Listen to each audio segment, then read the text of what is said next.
Hi, my name is Maria and this is my audition video for painting drama Generation 6. So for starters, I'm going to tell you about my relationship to failure. I do think failure is an inevitability in the path of learning because to learn something, first you have to be really bad at it because you don't know it. And then moving forward, by failing, you will learn where you're going right and where you're going wrong and where you can improve. So you definitely have to have a comfortable relationship with it, and you don't have to like it. But you do have to understand that it is going to be part of any process when you're learning something new or doing something that you've never done before. It's funny because I used to actually hate that word. Failure sounds awful because I was a very type A kid. I was an overachiever, the teacher's pet, honor roll student, always doing things right, always getting good grades. And now that I'm saying that out loud, I sound slightly annoying, and I probably was. But the problem was that when you're like that, you don't fail a lot. You don't get opportunities to fail because you're used to being good all the time, even perfect. And when you don't have opportunities to fail as a child, you start failing as a grown up, and the consequences are a lot bigger. So it's been an interesting ride in that sense lately because I've been failing in a few things, and it's been a rough ride for a couple of times. But at the same time, I'm learning to have a healthier relationship with it. And to be honest, I think art has been my best teacher for that because I've been working with new media, trying new stuff, and I go in it with the idea that I'm not going to succeed very much, but that I'm gonna have fun and I'm gonna love it, and I'm just gonna love the process. And yeah, so then yeah, art has been my best teacher regarding failure, particularly. Now about my big dreams. Well, first I want to change the world. Let's be cliche. But I want to change the world by helping people connect. I remember that when I was a child, I used to feel lonely sometimes, going back to the type A thing probably. And a lot of stories talked about children that felt that way, lonely children, ostracized people that were different. And it always made me feel like I belonged somewhere. And it gave me hope that I could move on and, achieve something, accomplish something, be part of something bigger. And that's what I want to do. I want to tell meaningful, engaging stories that bring people in and that are empathic to their feelings and that they can feel identified with and feel hopeful that it will work. And what I want to do is that I want to have an editorial house that focuses on those kinds of like good stories, encouraging stories, motivating stories.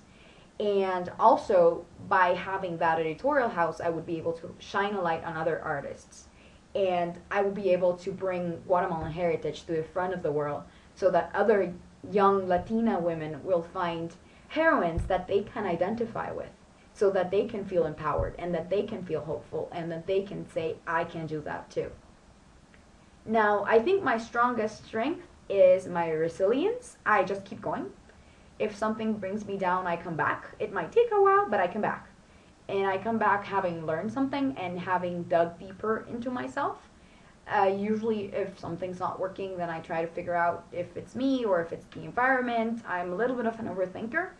So being resilient helps because it just means that you'll be able to come back, but you'll be elastic about it. It's not just about being stubborn about it. It's about being able to change where change is needed and stay true where you need to stay true to.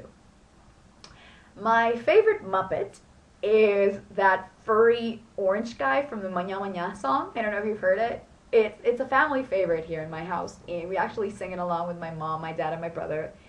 And I love that guy because he just looks like he's having fun. He's rocking it out, he's doing his thing, but then he realizes that the Snouts want to carry on the way they had planned the song, not the way that he's like improvising. So he still gives them what they want, but he's still trying to do his thing, and he's endearing and adorable, and that orange hair is just pure perfection. And honestly, I didn't watch a lot of the Muppets when I was a kid, so that's the one I remember the most because that song was really, really popular in my house. Now, I have to offer to to my fellow Oakley Academy students, bundles of enthusiasm, thoughtful questions, someone who is 100% engaged every single day, and also someone who's not afraid to ask the obvious question. I know that a lot of people are afraid to ask something because they think it's going to be dumb, but I would rather ask the question than not have an answer.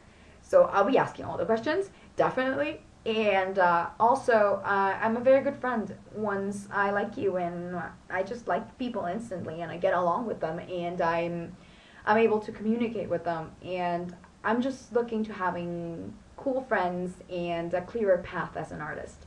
And I think the Oakley Academy is the right place to do it.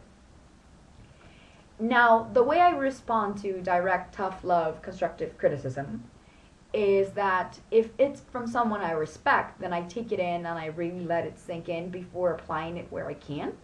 I will, of course, try to clear up where the critique is coming if I'm not sure, so I understand where I can apply it better.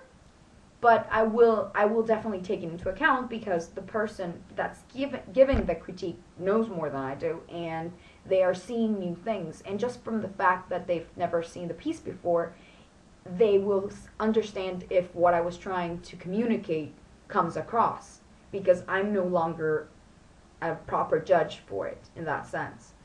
But if it's from someone that I don't know, an internet rando, then my first reaction is usually defensive. But if there is a glimmer of truth in there, then I will put it to good use. It'll just take a little bit longer because I have to sift through it, and as I said, I'm an overthinker. So I will try to see where it's coming from and how could it come across. But eventually, if it's spot on, I will apply it. But that's the reason why I prize Circle of Trust so much. Because in a Circle of Trust, they know where you're coming from, they know where you're going, they know what you're trying to accomplish with what you're doing, and they won't just give you straight up criticism without knowing that. So that makes that criticism a lot more valid. And I hope that this gave you a glimpse into who I am. And see you soon, hopefully. Bye!